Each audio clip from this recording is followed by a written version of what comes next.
2 Chronicles chapter 15. The Spirit of God came upon Azariah the son of Oded, and he went out to meet Asa and said to him, Hear me, Asa, and all Judah and Benjamin. The Lord is with you while you are with him. If you seek him, he will be found by you. But if you forsake him, he will forsake you. For a long time Israel was without the true God, and without a teaching priest, and without law. But when in their distress they turned to the Lord, the God of Israel, and sought him, he was found by them. In those times there was no peace to him who went out, or to him who came in, for great disturbances afflicted all the inhabitants of the lands. They were broken in pieces, nation was crushed by nation, and city by city, for God troubled them with every sort of distress. But you, take courage, do not let your hands be weak, for your work shall be rewarded. As soon as Asa heard these words, the prophecy of Azariah the son of Oded, he took courage, and put away the detestable idols from all the land of Judah and Benjamin, and from the cities that he had taken in the hill country of Ephraim. And he repaired the altar of the Lord that was in front of the vestibule of the house of the Lord. And he gathered all Judah and Benjamin, and those from Ephraim, Manasseh, and Simeon, who were residing with them. For great numbers had deserted to him from Israel when they saw that the Lord his God was with him. They were gathered at Jerusalem in the 3rd month of the 15th year of the reign of Asa. They sacrificed to the Lord on that day from the spoil that they had brought, 700 oxen and 7,000 sheep. And they entered into a covenant to seek the Lord, the God of their fathers, with all their heart and with all their soul. But that whoever would not seek the Lord, the God of Israel, should be put to death, whether young or old, man or woman. They swore an oath to the Lord with a loud voice, and with shouting, and with trumpets, and with horns. And all Judah rejoiced over the oath, for they had sworn with all their heart, and had sought him with their whole desire, and he was found by them. And the Lord gave them rest all around. Even Maacah his mother King Asa removed from being queen mother, because she had made a detestable image for Asherah.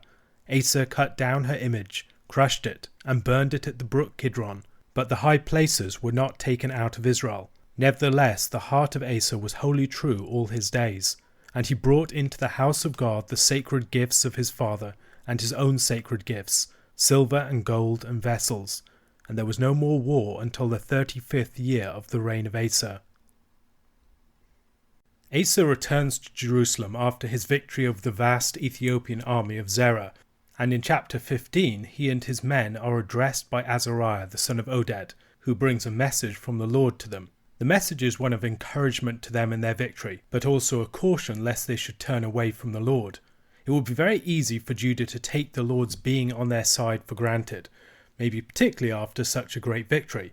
They had the Davidic king, they had the temple, they had the Levites, and they had the true worshippers of the Lord. Surely the Lord would be on their side and would not leave them.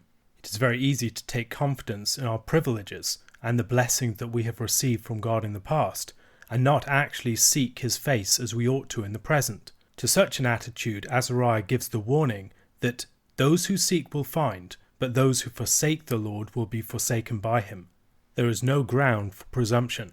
Judah now faces a time of decision. God has blessed them, and now they must determine to dedicate themselves to his service. He gives a historical reminder of Israel's history. Israel was once without the true God, without a teaching priest, and without law. Presumably he's referring to the period of the Judges, where at many points Israel had turned away from the Lord to idols and lacked faithful priests and the teaching of the law. At such times, when they had turned to the Lord, he was found by them, and he delivered them from their enemies. The languishing of Israel at those times seems to have had consequences for the surrounding nations and peoples. There was constant unrest, instability and war, not just for Israel, but for the surrounding region. Our focus is naturally upon Israel, but when we think a bit more widely about how the other nations would have experienced that time, it was a time of perpetual inconclusive conflicts. Israel's faithfulness and turning to the Lord could lead to blessings and peace for surrounding nations that allied themselves with the people of the Lord, as we see in Hiram of Tyre and others. Asa and Judah were then encouraged and emboldened to faithfulness.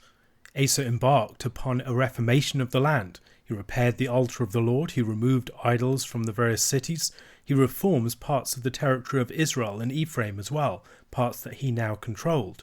He gathers people together in Jerusalem in the 3rd month. This is the time of Pentecost. It's a new Sinai event, a renewing of the covenant. As he restores the covenant, it is not just with Judah.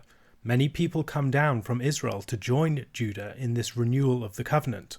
This, of course, was one of the concerns of Jeroboam, one of the reasons why he led Israel into idolatry. He was always concerned that his people might go south to join Judah in the worship of the Lord in the temple. One of the effects of faithful worship is that the southern kingdom is strengthened over against the northern kingdom. Israelites will migrate south to join the faithful Davidic king and to worship at the Lord's temple in Jerusalem. The people swear an oath to the Lord with Asa, with all their heart, having sought him with all of their desire. The description of their response to the Lord is a reminder of the sort of commitment called for in Deuteronomy chapter 6 verses 4 to 5, the commitment called for in the Shema. Hear, O Israel, the Lord our God, the Lord is one. You shall love the Lord your God with all your heart, and with all your soul, and with all your might. Asa's faithfulness is seen also in the thoroughgoing character of his reforms. They stretched to the removal of his own grandmother Maacah from her privileges as queen mother. Asa's destruction of his grandmother's Asherah should also remind us of the destruction of the golden calf. Just as there is a renewal of the response to the law of God given at Sinai, so there is a renewal of the action against idolatry that occurred at Sinai. Asa's commitment to true worship is a public one. The worship of the Lord was never merely a privatized matter. While the commitments of people's hearts are clearly important, as we see in this chapter, it is also important that the public life of Israel be purged of idolatry. Treating the worship of idolaters with indulgence in the life of Israel and Judah would always have devastating consequences. It practically undermined a commitment to monotheism and encouraged religious syncretism and all sorts of other perverse practices that arose from that. In Asa's approach to the reform of Judah, he is very much following the template set by the book of Deuteronomy, not least in his privileging of faithfulness to the Lord over family ties. A question to consider. In this chapter we see some of the implications that the faithfulness of the Lord's people could have for those surrounding them, both for other unfaithful bodies of God's people and for the surrounding unbelieving nations. What lessons might we draw from this for our practice today? James chapter 2 verses 14 to 26. What good is it, my brothers, if someone says he has faith but does not have works? Can that faith save him? If a brother or sister is poorly clothed and lacking in daily food, and one of you says to them, "Go in peace, be warmed and filled," without giving them the things needed for the body, what good is that? So also faith by itself, if it does not have works, is dead. But someone will say, "You have faith and I have works. Show me your faith apart from your works, and I will show you my faith by my works. You believe that God is one. You do well. Even the demons believe and shudder. Do you want to be shown, you foolish person, that faith apart from works is useless? Was not Abraham our father justified by works when he offered up his son Isaac on the altar? You see that faith was active along with his works, and faith was completed by his works. And the scripture was fulfilled that says, Abraham believed God, and it was counted to him as righteousness, and he was called a friend of God. You see that a person is justified by works, and not by faith alone. And in the same way was not also Rahab the prostitute justified by works, when she received the messengers and sent them out by another way? For as the body apart from the spirit is dead, so also faith apart from works is dead. James's concern for pure religion continues into the second half of chapter 2. He is concerned here with the reduction of faith to bare profession. Faith without works, he argues, is like a corpse. It's not a matter of adding works to faith, but rather of works being inseparable from true faith. Perhaps we might also see James continuing some of his concerns about partiality here. The importance of ministering to needy people within the church sets up the discussion of faith and works. James's treatment of faith and works here is structured as a sort of diatribe against an opponent. James is setting up the voice of someone who holds a position opposed to his own and dialoguing with that throughout. His concern earlier had clearly been for works of mercy, for concern for the poor and those who are needy, on visiting widows and orphans, keeping oneself unspotted from the world, and receiving the poor with a proper welcome in their assemblies. Such concerns might be seen here as well. He begins with an example that shows that a bare expression of goodwill is utterly insufficient for performing the works of mercy. If a person is poor, unclothed, and hungry, they need something a lot more than simple expressions of goodwill and good luck. They need positive assistance, but mere words aren't going to give them that. While the moving of one's heart in concern towards the poor is clearly very important, as is a verbal commitment to their well-being, by themselves those things are not enough. Rather, they must be expressed in a concrete, practical commitment to the well-being of the people in need. Anything short of that is completely futile. And this provides a good analogy for the situation of a faith without works. Such a faith may be properly disposed in some ways. Such a faith may express itself well in orthodox doctrinal commitments. But if it lacks works, it's completely ineffectual and dead. In verse 18, his imagined interlocutor presents two different cases. Here's one person who says he has faith, and here's another person who says he has works. To which James responds, "If you indeed have faith, show me that faith apart from any works, and my faith will be demonstrated by my works." Works are absolutely inseparable from faith. The idea that you could have faith without works is nonsensical. There are those who will insist that they have faith because they can make the basic creedal commitments, such as the Shema, the statement that the Lord our God is one. But making such a statement is no guarantee of right standing with God. The demons themselves, God's sworn adversaries, can make that statement. And in their case, that statement, far from being assurance of their right standing with God, is a cause of their terror before him. James drives his point home by two great examples from the Old Testament, Abraham and Rahab. Abraham is the paradigmatic Jew, he's the one who's the father of the people of Israel, and Rahab is the paradigmatic Gentile, a once ungodly Canaanite prostitute who was brought into the people of God. James points to the events of Genesis chapter 22 as proof of Abraham's faith and the perfection of his faith. Abraham was called to sacrifice his son Isaac. This was the last great test that Abraham faced. He had been called earlier on to leave his home, to leave behind his past, and in Genesis chapter 22 he was called to sacrifice his future, everything that Isaac represented. As he responded faithfully to this test, he was blessed by the Lord, and the promise was confirmed to him. James effectively argues you can't read Genesis chapter 15 verse 6, where we are told that Abraham believed God and it was accounted to him for righteousness, without paying attention to this later part of the story, where he is blessed on account of his faithfulness. Abraham being called a friend of God, someone in good standing with God, is something that arises not merely from his faith, but also from such works. And the offering up of Isaac is a completion of Abraham's faith in works.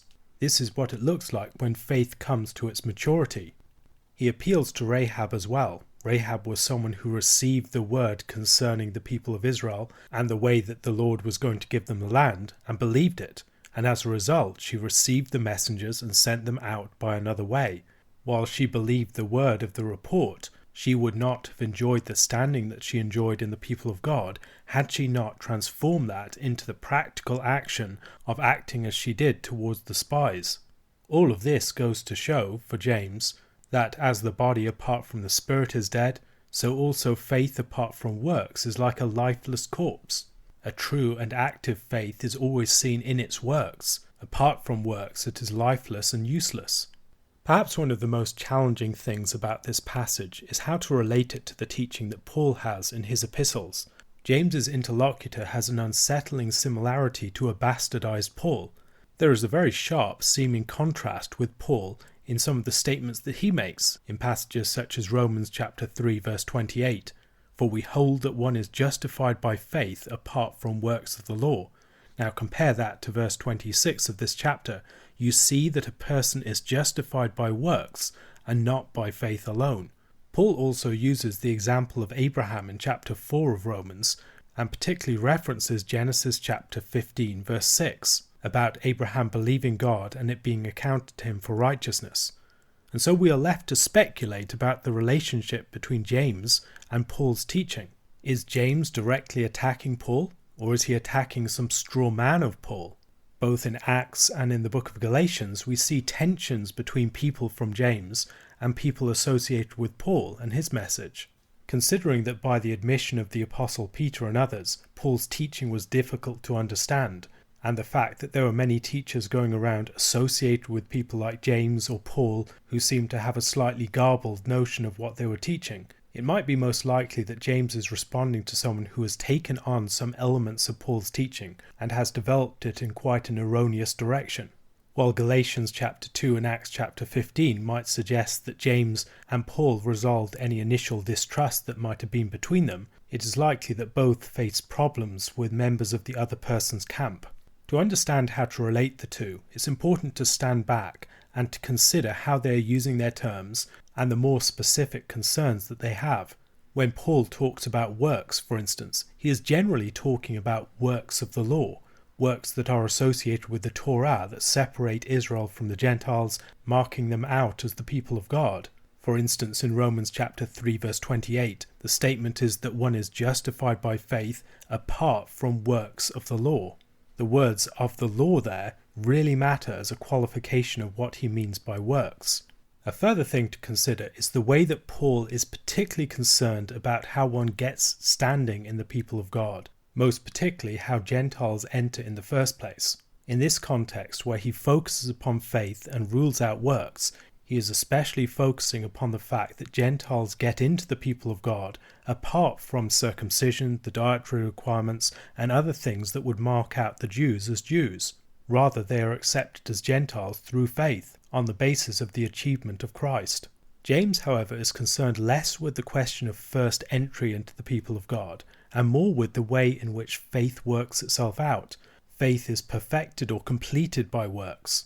Faith, a wholehearted trust in God that does not express itself in transformed practice, is not really a faith at all.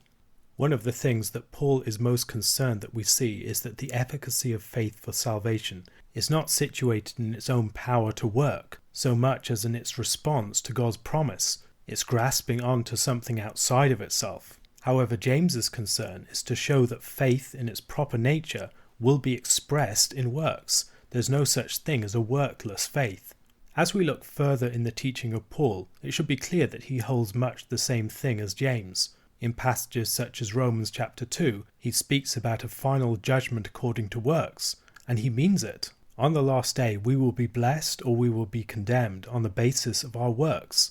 The tension that people see between Paul and James is really a tension that can be seen in Paul's own teaching, a tension between our standing in the people of God being on the basis of faith and the fact that we will be judged according to works. Of course, this tension is just an apparent one. The solution is found in the teaching of James here. The solution is that faith is active along with our works, and faith is completed by our works. This is not a teaching that works are a different sort of thing that need to be added to faith to make faith effective. Rather, the point is that faith by its very nature will produce works, and that as faith grows to maturity, works will be an expression of that maturity. On the last day, when we are judged according to works, our works will be a manifestation and evidence of our faith. Those works in and of themselves are not things that set us right with God. Rather, what makes those works effective is the fact that faith is active in them. Those works are the fruit of an active faith. Recognizing all of this then, we need see no irresolvable contradiction between Paul and James. Rather, they are making different sorts of points in contrasting yet compatible ways. A question to consider. Reading the work of Paul, it seems that he is primarily focused on the question of entry and justification by faith as the fundamental declaration that we are members of the people of God, a declaration made not on the basis of works, whether works of the flesh or even works of an active faith. When we first come to God, we have nothing to show for ourselves. However, James's attention seems to be later on in time, not the initial entry, but what happens to true faith as we grow and mature, and how God's justification or vindication of us can be according to the practical faithfulness that is the unavoidable outworking of true faith. How can reading James and Paul together give us a fuller understanding of what faith and justification mean?